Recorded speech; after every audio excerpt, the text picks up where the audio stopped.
Olá, boa tarde. Você acompanha agora as principais notícias do Brasil e do mundo desta terça-feira. E o Ministério Público Federal pediu à Justiça a condenação do ex-ministro José Dirceu por lavagem de dinheiro. A ação investiga pagamento de propina por construtoras. Os procuradores do Ministério Público Federal apresentaram as alegações finais do processo da Lava Jato, pedindo a condenação de José Dirceu. Nesta ação penal, o ex-ministro é acusado de lavagem de dinheiro e por receber propina da Engevix e da UTC.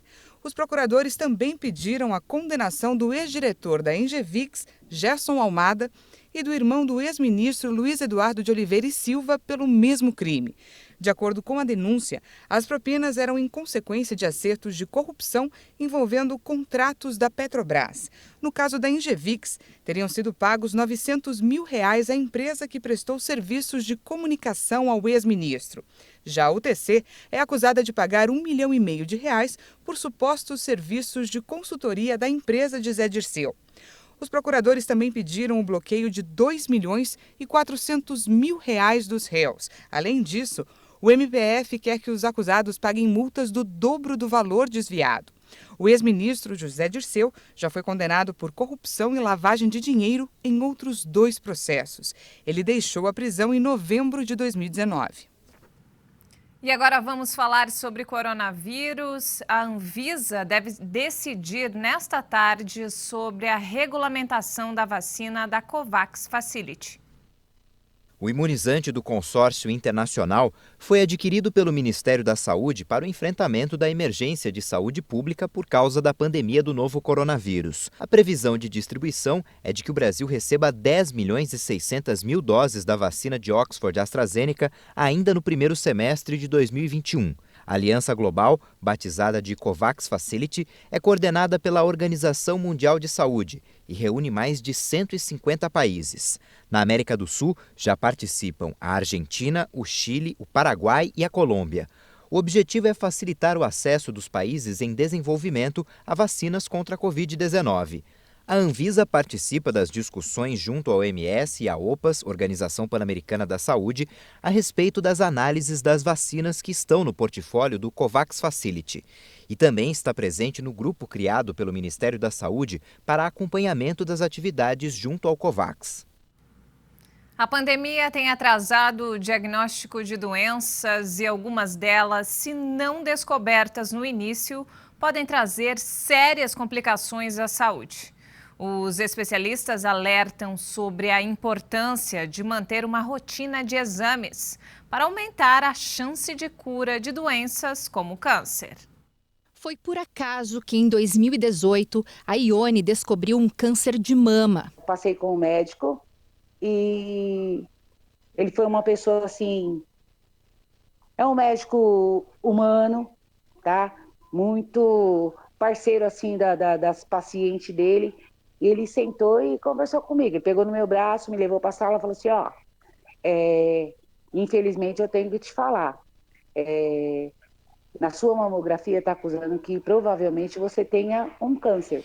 Depois do diagnóstico, a Ione precisou retirar um quadrante da mama e encarar 8 sessões de quimioterapia. Ainda faltam as sessões de radioterapia, que atrasaram por causa da pandemia do novo coronavírus.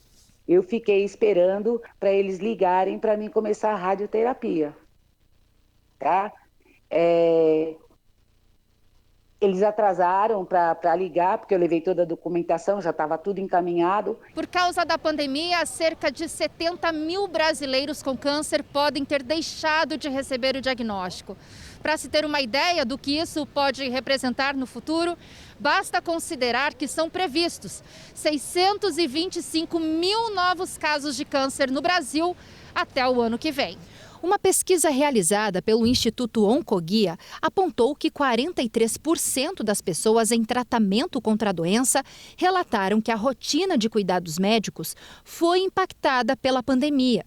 E isso, segundo especialistas, pode comprometer e muito o tratamento. Isso ocorre com certeza e a gente vê que os casos que têm vindo são casos mais avançados, que não são em casos iniciais.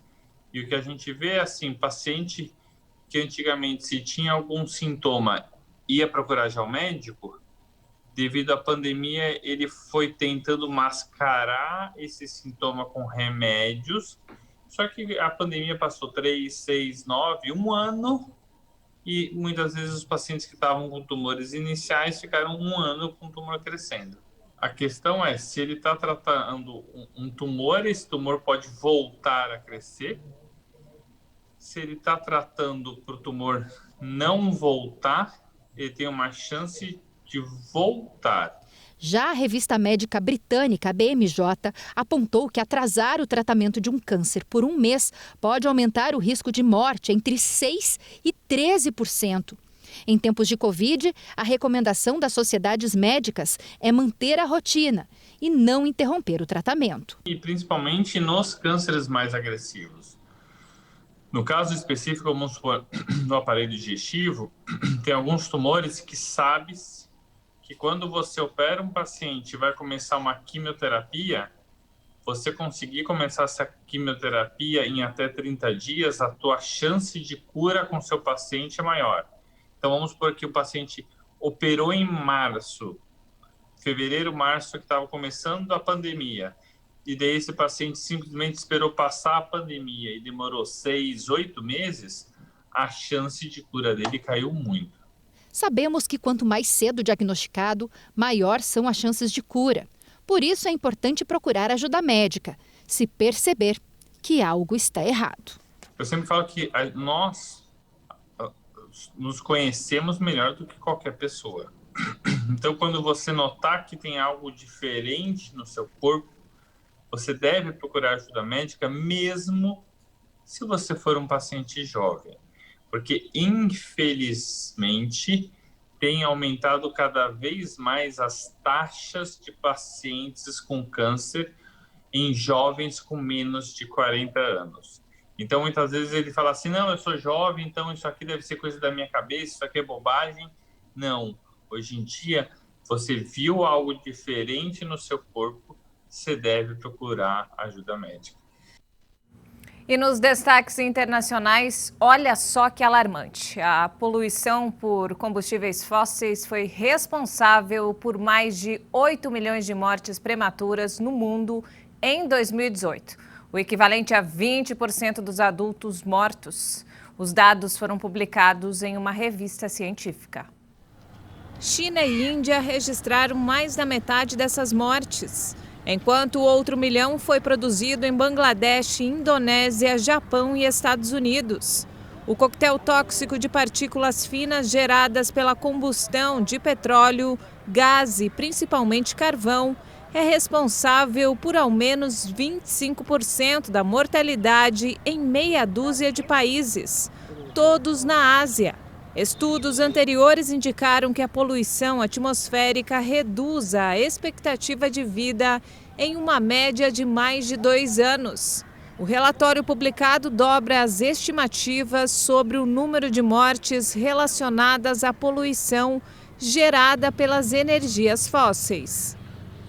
E para encerrar, a sonda dos Emirados Árabes deve entrar na órbita de Marte nesta terça-feira. O equipamento, batizado de Esperança, faz parte da primeira missão espacial de um país árabe. A sonda Al-Amal, ou Esperança em português, vai fornecer um quadro completo da dinâmica meteorológica de Marte. A sonda vai permanecer em órbita por todo um ano marciano, ou seja, 687 dias. A decolagem da nave não tripulada ocorreu em julho do Centro Espacial Tanegashima, no sudoeste do Japão, depois de ter sido adiada 2 vezes devido ao mau tempo. Famoso pelas imensas reservas de petróleo e gás natural, o país aspira a se tornar um ator relevante no campo da ciência e tecnologia. A Al-Amal, a sonda de 1.350 quilos, terá demorado 7 meses para percorrer os 493 quilômetros até Marte, a tempo de comemorar o 50º aniversário da unificação dos 7 Emirados. E essa edição fica por aqui. Outras informações você acompanha durante a nossa programação. Uma ótima tarde para você.